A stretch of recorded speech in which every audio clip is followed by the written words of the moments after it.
Details on why Cheryl Atkinson says the media is bending the facts and censoring content to fit a one-sided narrative when it comes to reporting on President Trump. In this week's episode of Full Measure with Cheryl Atkinson. And now, the President and First Lady of the United States will take their first dance. The tone was set on President Trump's first official day in office.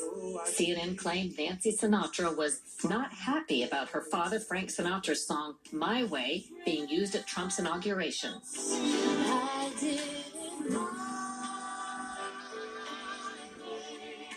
Nancy Sinatra responded on Twitter, "That's not true. I never said that. Why do you lie, CNN? Actually, I'm wishing him the best."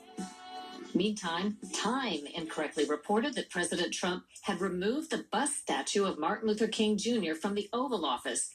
That false news went viral. In February 2017, TMZ reported Trump had changed the name Black History Month to African American History Month, implying the change was racist.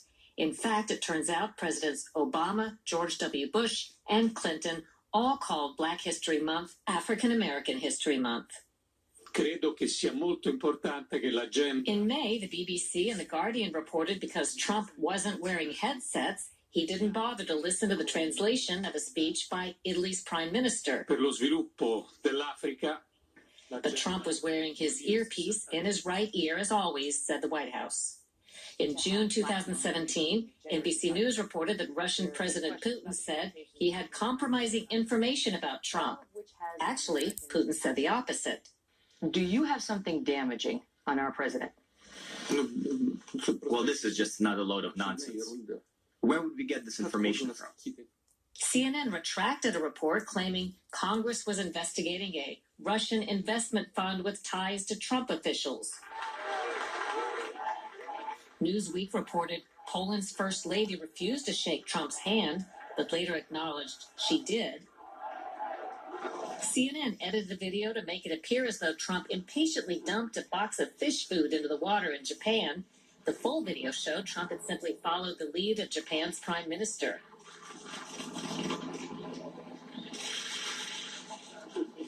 Bloomberg and the Wall Street Journal falsely reported special counsel Robert Mueller had subpoenaed Trump's bank records. The New York Times and CNN shared a story with photos of immigrant children in cages. It turns out the photos were from 2014, during the Obama administration. In December 2018, NBC reported Trump was the first president since 2002 not to visit the troops at Christmas time, but Trump actually left the White House on Christmas to visit troops in Iraq. In November 2019, Newsweek falsely reported that President Trump was spending Thanksgiving golfing in Florida. He was actually in Afghanistan serving dinner to U.S. troops. Those are just a few examples. Slanted examines what's behind this trend and also takes a deep dive into the very public devolution of the New York Times and CNN, where I used to work. For Full Measure, I'm Cheryl Atkinson.